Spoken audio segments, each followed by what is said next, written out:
Hey everybody, we're back working on this PTO shaft. Never mind the messy barn here. It is what it is.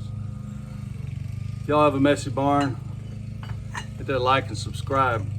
If your shop looks like a disaster, hit like and subscribe. If you got all kinds of stuff like an old outboard, buckets, maybe some old chairs that need to be thrown away, old lariat ropes, all kinds of stuff, piece of plywood, it's all in the barn. You see the ladder back there? Everybody's got to have a ladder, right? It's all in the barn. Where's everything go? Guess what else? Box of rags. Everything goes in the barn. You're gonna need it one day. You always tell yourself, hey, I'm gonna need that one day. And 5 years later, you say, I have not touched that in 5 years, you throw it away, and then guarantee in 2 weeks you're gonna need it. I promise you, it always happens that way. Hey, happens like that to me. Hey, if this is the kind of content you like, just keeping it real. It's what all us guys and gals go through, live out in the country. Maybe you don't live in the country. Maybe you have a shop out in your backyard. Maybe you own a shop. Hey, I hope you're a lot neater than I am, but I work on it. My wife tries to help me, bless her soul. She tries to help me, but it's an uphill battle for her. Hey, we were talking about this old PTO shaft that's been stuck. I can't get it to separate. You see it right here. This is the receiver. This is the insert side. I marked it. See if we can turn it around here where it needs to be. You can see those soapstone marks I mentioned earlier. I put a mark there. We've moved it a little bit, but in doing so, I tried the hijack. I broke the top of my hijack, so I'll put that back where it belongs until I get a new one. So we're gonna abandon the hijack idea for right now, the high lift, and I'm going to try something a little bit different. We're going to use a come along. We're going to use a shackle and a safety chain. I don't know how it's going to work. I got an idea how it could work. I got an idea how it could turn out also. So y'all keep me in the prayers. A little bit of that right there. I've been putting it on there. Who knows? When this thing releases, hopefully it won't kill nobody, especially me, or destroy anything. But as I mentioned earlier, I'm to the point where I've got nothing to lose. These things on Amazon run around $200. Go to Tractor Supply and buy them. They're gonna run you about $300. And like most of you homesteaders and people that are just trying to get by, especially with things the way they are here in April 2022, you just can't be putting money where you don't need to. You just can't. You got to hang on to it. So we're going to try to make this work and just keep, Benjamin Franklin said, I never failed. I just found 1,000 ways it didn't work. Let's see if we can find a way that does work instead of it doesn't. So I'm going to take this shackle right here. We'll put it on one end.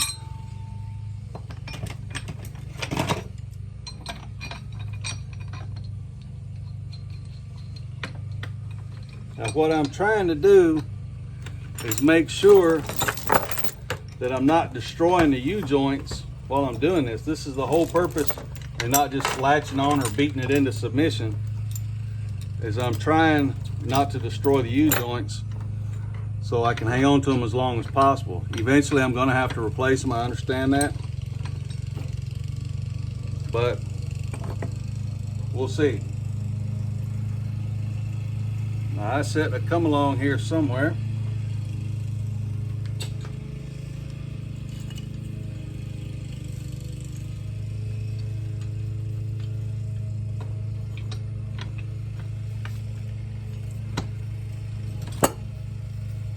This come along hasn't been used in a long time. I prefer tractors and electric winches whenever possible. Y'all can laugh at me and say all that ugly stuff, but y'all know I'm right. And I ain't the only one, even if you don't want to admit it. My dad growing up, my dad was a mechanic, and we lived in we were,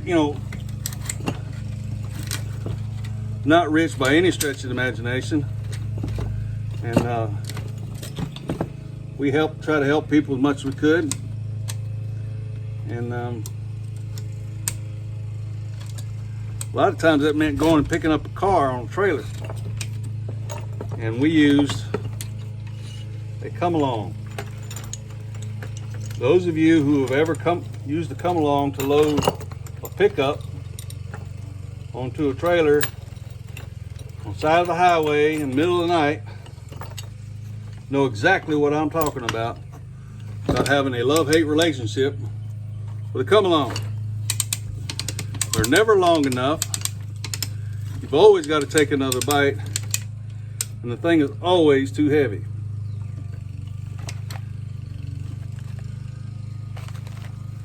It's just the fact of life. That's just how it is. I don't even know if that's Murphy's Law. I think that's just the way it is. So you always, and I can't tell you how many motors I pulled out with a come along and an A-frame.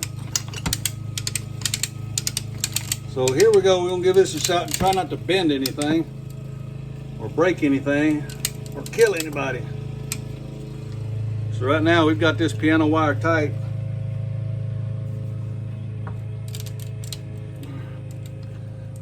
When I say tight, I mean tight.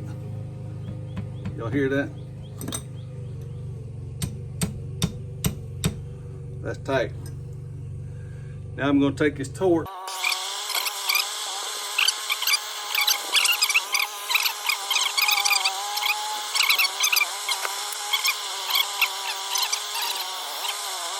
We're going to heat this up for about 5 minutes, and then I'll take the heat off of it and see if we can tighten it up or tap it. If you remember, when I took the stump jumper off of the brush hog, I used the same propane torch and heated it up on the splines with some WD-40 in there, and I'm fixing to shoot some more in there right now. That's hot. It should just kind of suck it in there. And I'm pretty sure our obstruction or whatever's binding it up is right about here. Prayerfully, this thing will turn loose here in a minute. Life will be good for everybody again. If not, I don't know what I'm gonna do. If y'all have ever run into this, put it in the comments. What did you do to solve this problem? If you have any questions, put them in the comments. Don't forget to hit the subscribe button. This is what we do on this channel.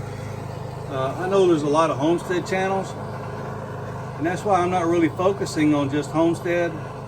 You can get that information anywhere. I'm taking you on a journey along with what we're doing, the challenges, the successes, the failures, everyday life of what we're doing. On an update with my weight loss, I have lost some weight, about 5 pounds. I will tell you that I've also eaten out more than I should have, fast food type stuff, more than I usually do. And when I say that, maybe once or twice, maybe 3 times in the last month, which is excessive for me. And I'm talking about like going and grabbing lunch or something like that. But I have lost a little over 5 pounds, and I gain a pound, I lose 2 pounds, stuff like that. But I'm trying to stay more active. You know what? If I'm big, that's one thing, but if I'm big and not active, that's a whole different thing. I mean, granted, we don't want to be unhealthy, but I don't want to be miserable either. And I like to eat, I enjoy food, and that's where the problem is I enjoy food. So I've got to find that medium of food being a necessity. You know, it's not like you can just quit food, but also in doing it in moderation. Okay, kind of like some of you guys do with cigars. I don't smoke cigars. I quit smoking 12 or 13 years ago. And I'm not willing to entertain that again and open that door. So that's why I'm not doing that. I know a lot of guys do smoke and they enjoy that, and that's awesome. It's just not me. So we've got some stuff dripping out of here now. I'm wondering if maybe that's some grease that somebody put in here at one time. And looks like this thing is starting to smoke up a little bit. Maybe some grease inside has gotten hot. You know, grease, when you put it in these shafts, I don't really necessarily agree with using grease in these PTO shafts. And the reason why, it works for a little while, but it will eventually gum it up and hold dirt. And then it makes it harder to slide and harder to move. I think it's important you take it apart from time to time, you clean it, and coat it with oil. Some kind of oil, heavy oil, WD-40, or maybe some silicone spray or something of that nature. Something that's going to lubricate it, but not gum it up. You see what I'm saying?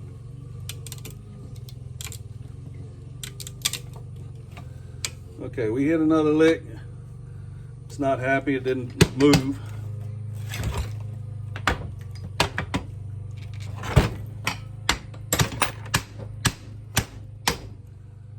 Now we're going to take this, we're going to set it on the ground like so.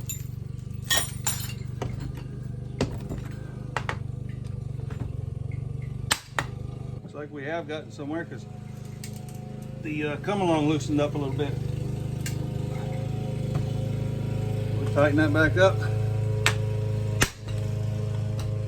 I think I've already kind of bent that up, so at this point I got nothing to lose. Now that didn't really get us anywhere. I just whacked the zerk fitting real good. We're not getting anywhere real fast. And I'm pretty sure that once I get this thing together, it ain't coming back apart.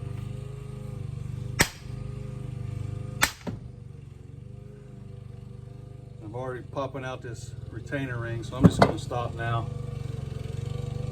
I don't know what else to do. So, herein lies the problem. Yeah, that's still hot. It didn't work. You can see right here, the slip ring starting to pop out. This has gotten egg shaped right here. Ouch. Right here it's gotten kind of egg shaped.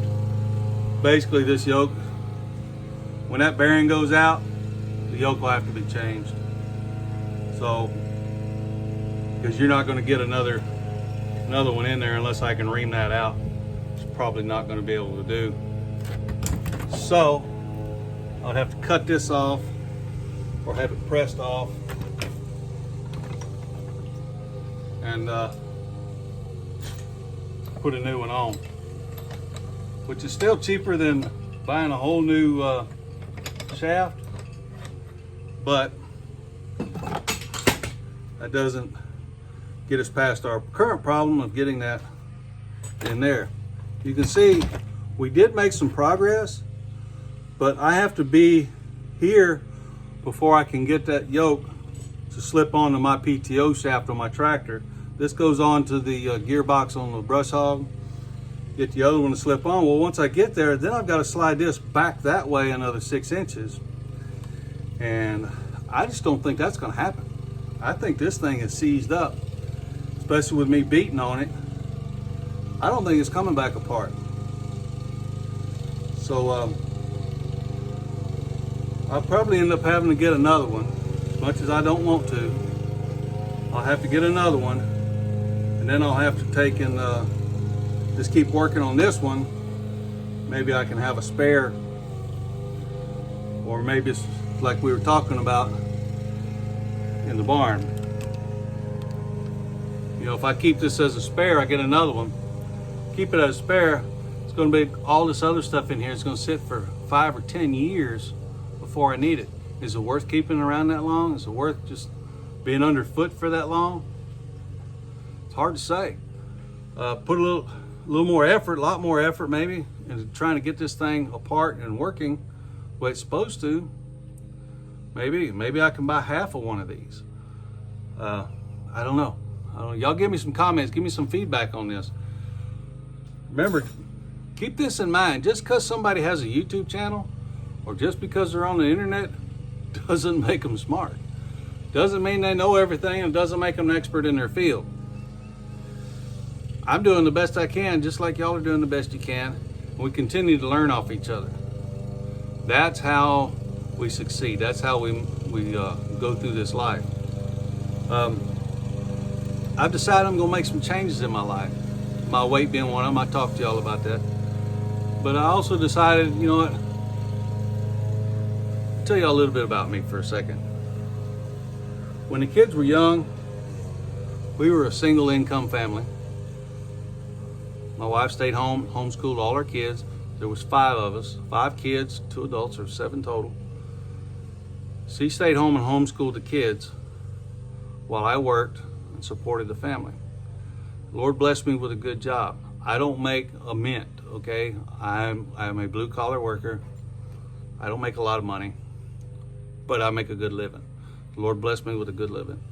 And I would pick up all the overtime I could and stuff like that. And that's what I was blessed with. That's what I did. I did what I had. Sometimes I worked 2 full-time jobs. Point being is I missed out a lot on what my kids were doing, and my kids missed out on a lot because of what I was doing. And I've just come to the place where I said, you know what? I have grandkids now. I also have our 6-year-old little girl. Things are going to change. I'm still doing my job. I'm still thankful for the Lord gave me that job, guided me to that job, and gives me the ability to continue to go to that job. But I'm going to start making some more time for my family. I have grandkids now. I have one that's 16. I have one that's 12, and on down the line, all the way from there, all the way down to infants. I've got 14 grandkids. And I'm going to start spending some time with them. No more, yeah, there's going to be times I can't go to functions because I'm going to be at work or at church. I'm still going to be at church. I'm not going to forsake the assembly for one thing to do another, okay? That's not really what you're supposed to do. But we can always carve out some time for our loved ones and make some priorities, okay? That's one of the things we need to focus on as people. We talk about God and family. What's one of the last things Jesus did before they dropped that cross in the hole? One of the last things Jesus did is he made sure his mother was taken care of. Think about that. Jesus, in the worst time of his life, he's carrying that cross, and he looks and he tells that disciple, behold your mother. He made sure his mom was taken care of because he was the oldest. That was his responsibility. So that means the family is important. That's what that means. That's the point I'm making. Family is important. We need to make sure they stay important in our life. So y'all keep your priorities right. I'm going to try to straighten mine back out again, put my family up to where it belongs, and still make sure that I take care of my business, because part of your responsibility to your family, and I've explained this to some of the young guys that I work with. They said, oh, well, my son comes first. I said, yeah, you're right, I guarantee you. Or my daughter or my wife, whatever. I said, give them a roof over their head and insurance and food in their belly. That's important. Make sure you kind of keep your priorities right, but it doesn't mean that work doesn't belong in there somewhere. The Bible says if a man doesn't work, he shouldn't eat. That's what the Bible says. I didn't write it. So, hey, you know what? God, family, and farm. That's my priorities. God, family, and farm. So I appreciate y'all being with me. This is going to get edited up, but there'll probably be a link here where that rope is, or a link over here where the ladder is, or a link down here where the rags are, right there. But I guarantee you, y'all are all right here. Okay.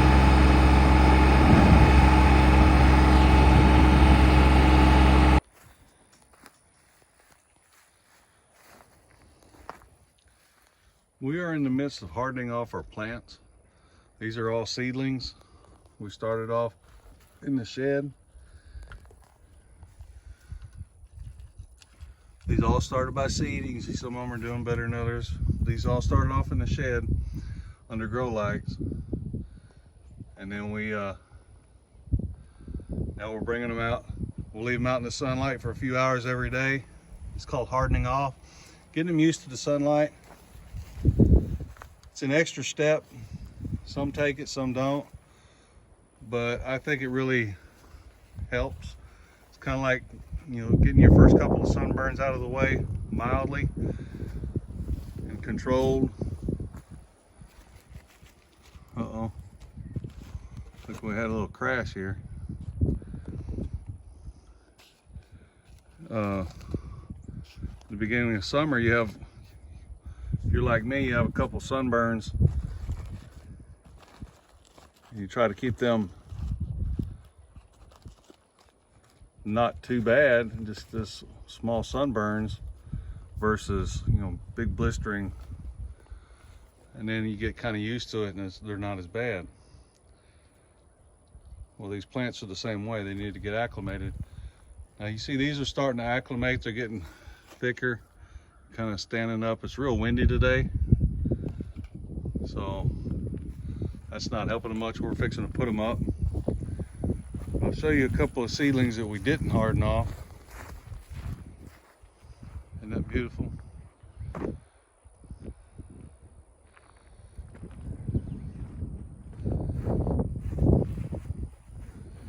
It's summertime. Well, for us, we go from winter to summer. We don't really have a spring. Spring is a week or two. But today feels like it's in the 60s.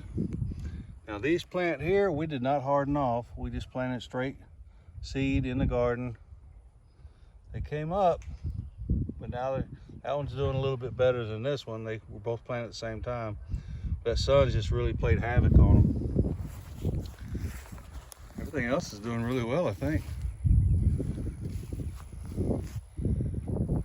You want to take a look at the potatoes? I planted some potatoes in a barrel. These potatoes were just junk potatoes. So we got the trellis here. These are pole beans right there. And they'll climb up the trellis, and we'll be able to pick them from the trellis right here as they climb up. You see them right there. They'll climb up. We'll be able to pick them from there. Over here we've got carrots and some other stuff. And my wife is in charge of the planting.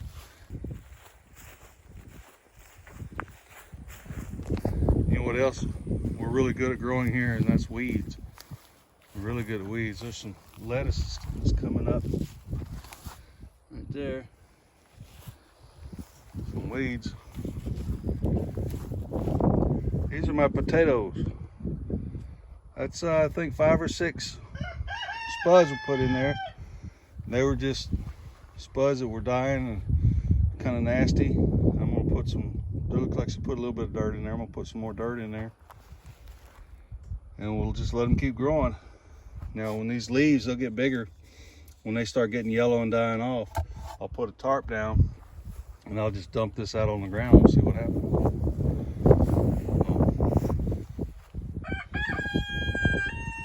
Here's what else we got going on. Got some stuff planted here. I'm not sure what it is. Still not sure what it is. Some Romas. I don't see any of those breaking ground yet. See, these are doing pretty good. These are all from seed. I think it makes a difference if you started from seed in the garden. I don't know.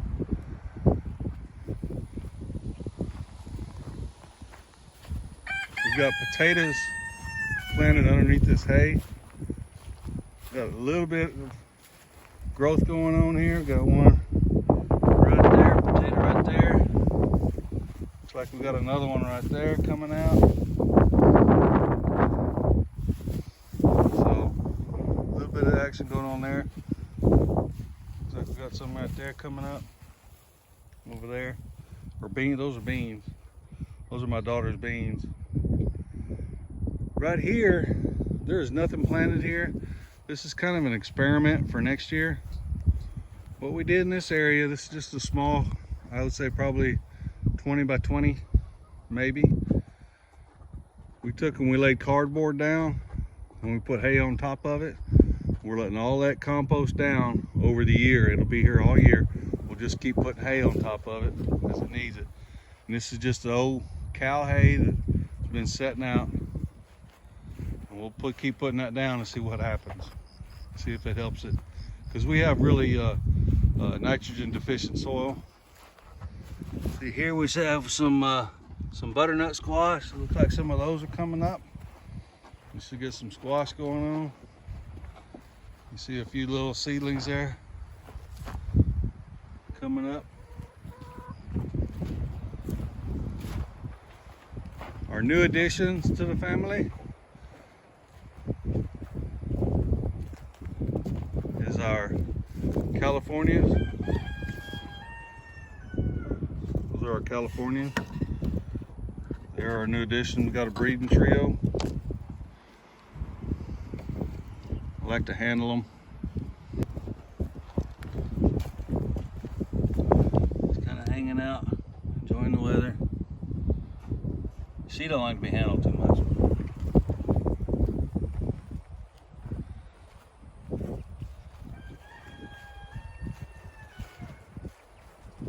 Got chicks in here.